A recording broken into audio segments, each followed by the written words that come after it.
you all need to take a deep breath after that. That psalm ends on a heavy, discordant note. Happy or blessed shall they be who take your infants' heads and dash them against the rocks. It's a cry of pure, unbridled rage, boiling hot anger that shall not be satisfied, that calls out for vengeance, violent vengeance, vengeance executed against children. Infanticide.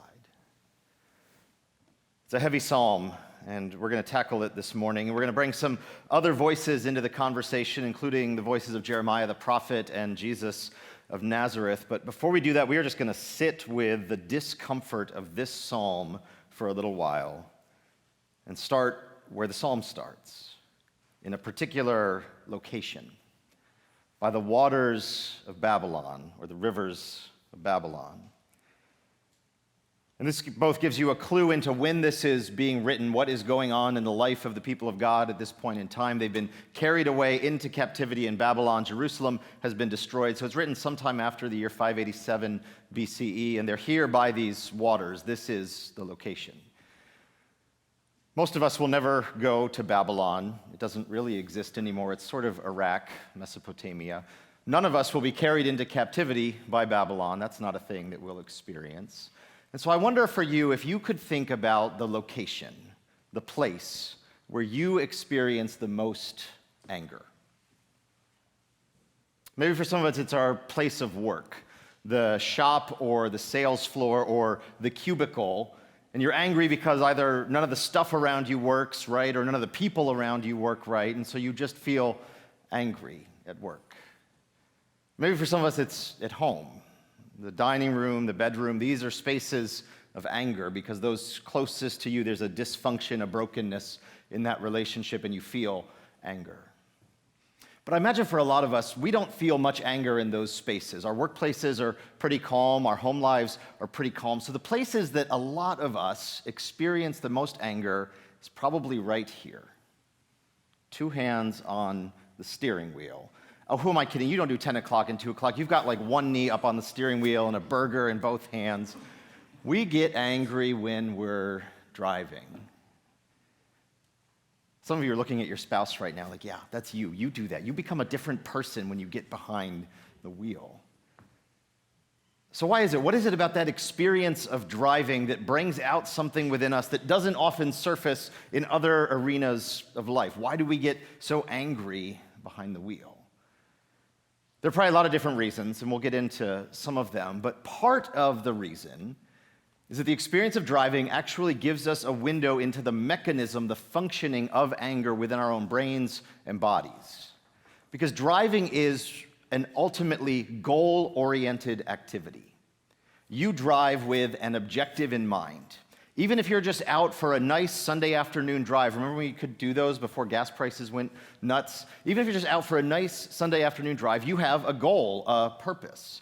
But most of the time, when we are driving with something very specific in mind. We are driving to get from point A to point B. We are goal-directed. There is an objective in mind. But as we're driving, things happen that become obstacles between us and our goal. Someone cuts you off, or there's construction, or someone doesn't understand how to merge properly onto a highway, or someone jams on their brakes unexpectedly, or someone is texting and driving and veering wildly between lanes, or they're eating that burger with the knee on the steering wheel. Things happen that get between us and our goal.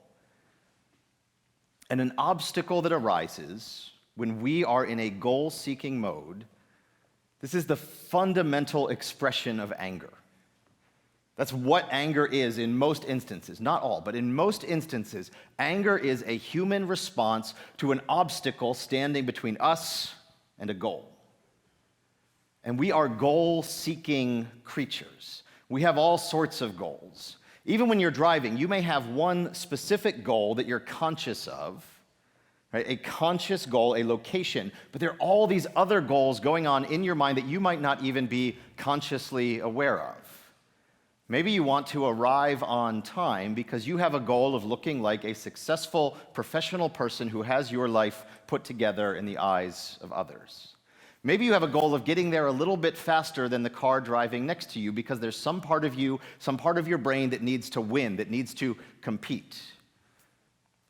Maybe you have a goal of driving a very nice late model car so that people around you see that you are successful. There are all of these goals going on in our minds all the time. Some goals we're conscious of, some goals are implicit. We're not conscious of them. But we are goal-seeking creatures. And anger erupts, anger emerges when an obstacle comes between us and our goal. And this isn't necessarily a bad thing. It actually gives us a window into the adaptive purpose of anger, the advantageous side of anger. If what we said last week was correct, that God has created us in God's own image, and part of being made in the likeness and image of God is the capacity to generate and experience all sorts of different kinds of emotions, then some of these emotions, maybe all of these emotions, have to have some adaptive advantage, some good purpose, something that God gave us for a reason. And anger is one of those things. Because even though we are goal-seeking creatures, we are also creatures that conserve energy. And so the easiest thing to do when an obstacle emerges between us and a goal, the easiest thing to do is just not. Have you ever had that experience? You wake up in the morning and you've got a goal. You are going to clean the kitchen, and you discover that you are out of some cleaning agent. There is an obstacle between you and your goal. Maybe you'll feel a little bit of anger at whoever used it and didn't replace it, but maybe you'll just give up. Maybe you just won't. I don't need to do that today. So anger exists in its best sense to propel us to overcome obstacles that stand between us and our goals. This is the adaptive, positive side of anger. Anger can give us the surge of energy and focus and concentration that we need to keep moving forward toward our goals, even when an obstacle comes up in the way. But note that I said anger can do that. There's no guarantee that anger always will do that. It is entirely possible that an obstacle comes up between us and our goal, and we don't understand the obstacle well, or we might not even understand the goal that we're pursuing well, and the anger becomes diffused in all sorts of different directions, and it amplifies. Because instead of channeling it in the direction of giving us the energy we need to keep moving forward toward the goal, we don't act in moving toward the goal, overcoming the obstacle. We just allow that anger to fester. So what I think we can find in this psalm are some ways to experience anger in productive and positive ways. That we don't have to experience anger as entirely negative, but we can lean in to the positive, adaptive, the side of anger that is good for us. And maybe it starts with what we could call precision. Being accurate in our self-understanding, accurate in our own evaluation of our own emotional state. We talked last week about the concept of emotional granularity, being able to be specific about what we're experiencing and not lump everything together into a general sense of feeling bad or feeling good, but be specific about what we're experiencing. And you see this in this psalm. The first verse begins, "By the rivers of Babylon, there we sat down and there we wept when we remembered Zion." What would we characterize this as? What is the emotional experience of sitting down by the river and weeping when you remember something that you used to have but no longer have? We would call this sadness. We would call this grief. But note that by the time you get to the end of the psalm, the emotional precision has amplified. The psalmist or psalmists have been able to identify with greater specificity and greater accuracy what they are actually experiencing. It's not just that I'm sad, it's that I'm angry. O daughter Babylon, you devastator, happy shall they be who pay you back what you have done to us. Happy shall they be who take your little ones and dash them against the rock. The psalm moves from an experience initially understood as sadness to being able to give voice to what is actually profound, deep rage. And this precision, this emotional granularity, this accuracy, this is good for us. This is part of how God invites us to grow in maturity, to be able to be more specific about the emotions that we are experiencing. And being honest and accurate about the experience of anger can be really difficult for some of us. It can be difficult for some of us as Mennonites because we were raised to believe that anger is always reflexively bad. There's nothing good about anger, and so we enter in pretty quickly, when we experience anger, we enter in pretty quickly into a state of denial. I'm not angry, I'm sad, I'm grieving, I'm something else, I'm just hungry. Whatever it is, we enter into this space of denial. It's true for Mennonites. It's also true more broadly within the culture for women. Right? Me, as a white man, I can get angry and not lose any social standing whatsoever. Some people would actually probably tell me I need to be angrier, right? Which is not necessarily great advice. But I occupy a social location that my anger is seen as natural and unavoidable and even healthy. Look how much I care about things.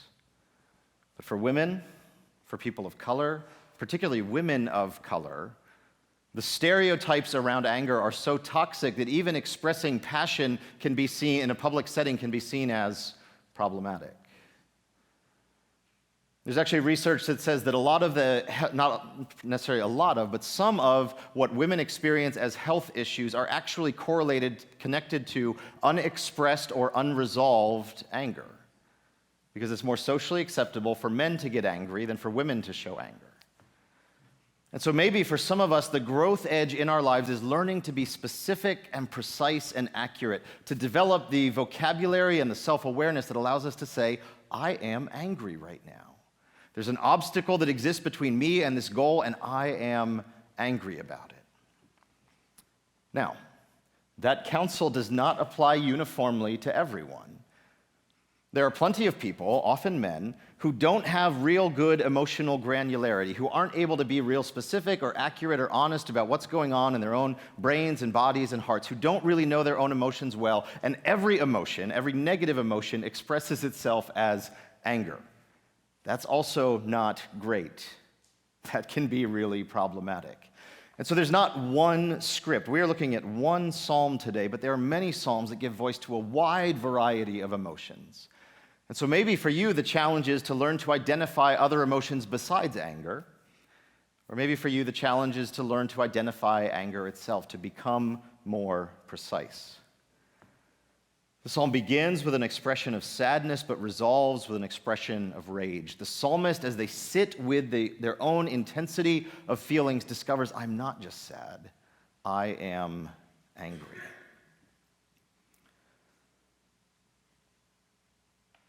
The other day, actually, as I was working on this sermon, I was out for a run. It was pretty early in the morning, although daylight saving time switch hadn't happened yet. So there was a little bit of daylight out, which was actually really nice. And I was coming around this cul-de-sac, and there was a big shrub here. And as I'm coming around the edge of the shrub, somebody pulls out of their driveway without looking. And so I'm like here, and they're here. And they're driving, and I'm running. And it probably would have been pretty easy for both of us in that moment to feel anger, right? We each had goals. We each had objectives, and there was some obstacle that crept up. My goal is to keep running at a comfortable, healthy pace. A secondary goal, maybe a primary goal, is to stay alive, not die. Right? Like that's an important thing in our brains. And the driver of this car, she's got somewhere that she needs to be. It's early in the morning. She might not want to be in the car yet. She needs to pull out. It would have been easy for us to feel anger because each of us became the obstacle in one another's goals. But what actually happened, because we were close enough, is we were able to look at each other and recognize that no one had done anything wrong. We just didn't see each other. And we were both sort of able to make that like half apologetic wave smile thing and carry on with our day. We didn't need to feel anger, even though there was a disruption, an interruption between us and our goal. And what made the difference was proximity, the fact that we were close to one another. This is part of, I think, why we get so angry behind the wheel, because we are at a distance, an artificial distance between the other drivers around us. We are ensconced in a cocoon of steel and other metals and glass, and we feel somewhat invincible, but we also feel maybe a little bit mechanized, like we feel like we're part of the car. And the other drivers don't really seem like human beings to us, because there's this distance. There's something about proximity that can allow us to handle our anger better. This is what Jesus says in the Sermon on the Mount. He offers this, what seems like a very stern warning. He says, "But I say to you, whoever is angry with his brother or sister without a cause shall be in danger of the judgment." Whoever is angry with their brother or sister, and that without a cause phrase, that doesn't show up in all the ancient manuscripts. There's a little bit of textual weirdness going on there. But I like this. Whoever is angry without a cause shall be in danger of the judgment. Because we understand that anger almost always has a cause. Perhaps not always. Sometimes thoughts just come into our head. Even someone like Freud, who believed that everything had some deeper psychosocial, sexual significance, even Freud would acknowledge sometimes a cigar is just a cigar. Not everything that happens in our brains has significance and meaning. But most of the time, anger has a cause. There's a reason. Something causes us to experience this surge of energy to overcome an obstacle. There is a cause. But if we're not good at recognizing that cause, if we're not good at identifying what our actual goals are and what the actual obstacles are that arise in the way, we can end up with this diffused anger. This anger that just radiates out in every direction indiscriminately and often lands on those in greatest proximity to us.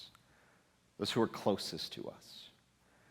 And so I wonder if part of Jesus' warning here is to say that if you don't understand yourself very well, if you aren't doing the work of being mindful of your goals, understanding what you're pursuing in life, understanding where the obstacles come from, you will end up with anger falling on those closest to you. But there's also a great gift in that proximity.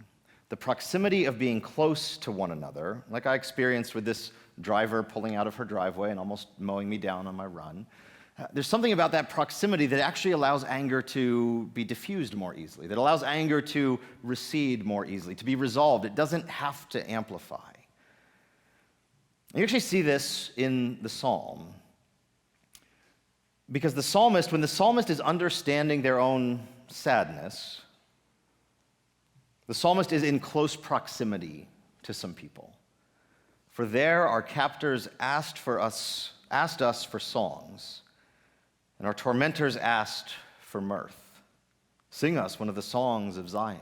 There's this proximity. The Babylonian captors and the Israelite captives are in close proximity. And the Israelites are experiencing, the psalmist is experiencing sadness, grief. But then when it comes time to express anger, the anger gets redirected toward those further away. O daughter Babylon, remember, O Lord, against the Edomites. They don't have much to do with this story except that they, in the text, watched the destruction of Jerusalem and cheered in the background as the Babylonians destroyed it. And so there's anger directed not towards those in closest proximity, the captors, but anger directed at a distance, and anger directed at a distance over time. Happy shall they be who take your little ones and dash them against the rock. So proximity is maybe a two-edged sword, or something that cuts both ways. If we aren't conscious of our own goals and objectives and able to identify the obstacles that we face, we end up expressing anger inappropriately toward those closest to us who actually have nothing to do with the underlying root cause of our anger. And Jesus warns us against this. But I say to you, if you're angry with your brother or sister without cause, you shall be in danger of the judgment. But also sometimes it's hard to express our anger honestly with those close to us. When we do have that cause, we can still end up displacing or misdirecting our anger toward those who are further away, because it's easier, it's less uncomfortable. So maybe there's a skill to be learned here in understanding, identifying the actual source of our anger, and then being able to enter into conversation about it, dialogue about it, to say, this is making me angry. And part of the way we get there is, again, modeled for us, demonstrated for us in this psalm. Because part of what we do with our anger, at least as followers of Christ, as part of the people of God, part of what we do with our anger is pray. one of the spaces that we can express our anger in healthy, positive, constructive ways is in prayer. And this may be hard, again, for some of us. Some of us picture God as a being sitting in an office, and hanging on the office door is one of those signs in like rainbow colors that says positive vibes only. That God is the one who is ultimately concerned that we only ever express positive emotions. And so it's about gratitude, and it's about thankfulness, and it's about appreciation, and it's about joy, and it's about celebration. And all of those are important ingredients of prayer. They are demonstrated for us in the Psalms. And at the very same time, the psalmists seem unafraid and unapologetic about bringing their deepest emotions, their most volatile emotions, their most unpleasant emotions right before God in prayer. This is not the only angry psalm in the book of Psalms. Psalm 69 has a lot of anger. Psalm 109 has a lot of anger. There are times that anger, as a response to what we are experiencing, needs to be brought before God in prayer. This is the way the Old Testament scholar and theologian Walter Brueggemann says it. He says, the negative realities of life are brought to speech before God. It will not do to pretend otherwise. Instead of pretense, the Psalms offer a script whereby that ugly, unruly underside is handed over to the majesty and wisdom of God, who knows and takes seriously our wounded speech, and who then acts in the freedom that belongs only to God.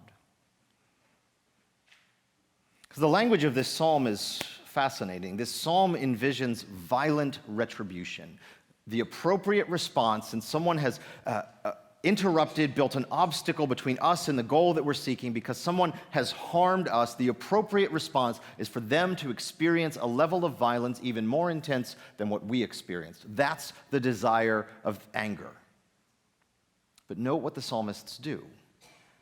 They don't necessarily act on that anger, nor do they ask others to act on that anger for their behalf. It's this generalized, sort of diffused sense, wouldn't it be great if someone did what we wished we could do? If someone gave body to the full force of our verbal anger?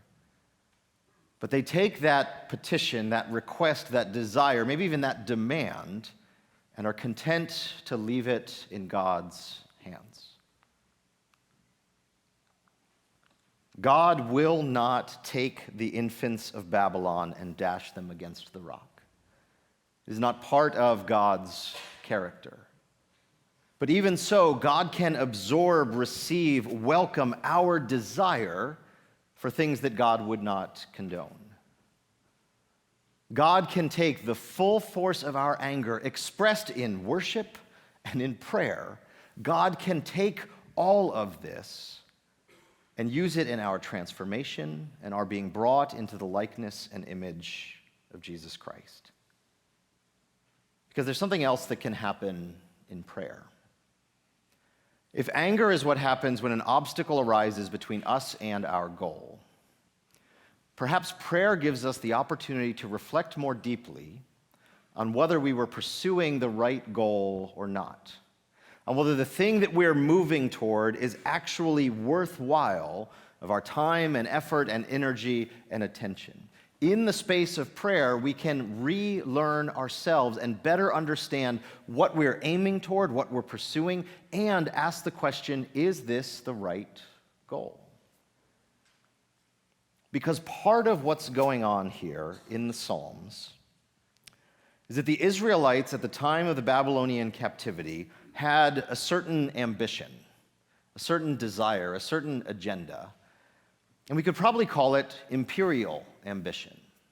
They wanted to dominate. It seemed that all of their neighbors, that was their common objective. Everybody in that time wanted to dominate. They wanted to be in charge. That was the goal. Build up an army, conquer and hold territory, collect taxes, build a bigger army, conquer and hold more territory, collect more taxes, expand, expand, expand, expand. This is the goal that nearly everyone was pursuing. but it is never the goal that God actually gave to the children of Israel. God's desire was that they would be a blessing to all those around them. Not conquerors, but a conduit of God's own favor spread to all people. And so while the psalmist is sitting by the river in Babylon, envisioning this bloodlust fantasy of little ones being destroyed against the rocks, the prophet Jeremiah is saying something quite different.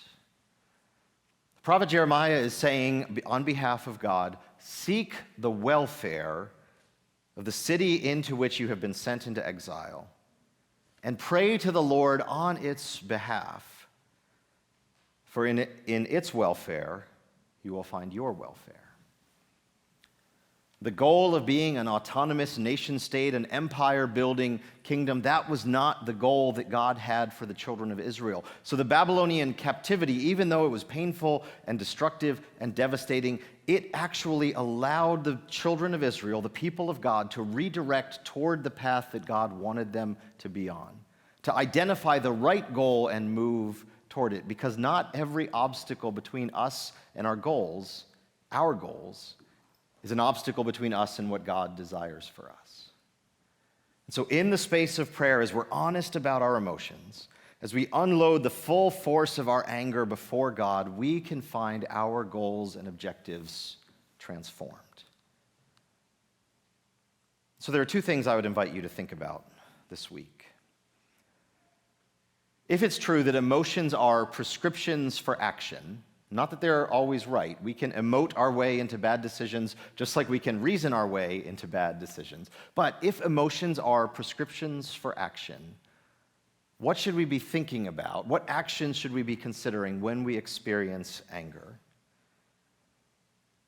Perhaps the first thing that we do in prayer is acknowledge that anger to God, and as we do that, seek to identify what is the goal that we're pursuing that's being blocked. What is the thing we're moving toward where there's an obstacle between us and what we want that's causing this anger within us? What is that goal? To not just reflexively, instinctively respond, but to think deliberately. What is the thing that I'm pursuing that I'm not getting closer to? And in that space, invite God to help us think through the worthiness of that goal. It could be that our anger is entirely merited. The objective we're moving toward is good and right and noble and what God desires for us. And so that anger should propel us to find ways to overcome the obstacle between us and the goal. But it could be that we have gotten confused, we have gotten sidetracked, we have gotten disoriented, and we are orienting ourselves toward the wrong goal. And the obstacles that keep coming up are actually God's good gift to us to allow us to redirect toward what God truly desires. God is not afraid of our anger. It doesn't mean that God wants us to express our anger in destructive ways, but God is not afraid of our anger. And the better we get at being honest before God and accurate within ourselves about what we're thinking and feeling and experiencing, the more we can find that our emotions are part of God's way of transforming us into the likeness and image of Christ, even when we feel anger. Would you pray with me? Gracious and merciful God, we give you thanks for the gift of our emotional makeup, for our ability to respond to what's happening in our own bodies and the world around us with thoughts and with feelings. And we know, God, that we experience anger for all sorts of different reasons, sometimes justified, sometimes not. But whenever we experience anger, God, I pray that we would have the courage to come before you, the one in front of whom no secrets are hid, and to give voice to the full force of our anger, trusting that you can hold it and you can continue in us your work of transformation. And we pray all of this in the wonderful name of Christ. Amen.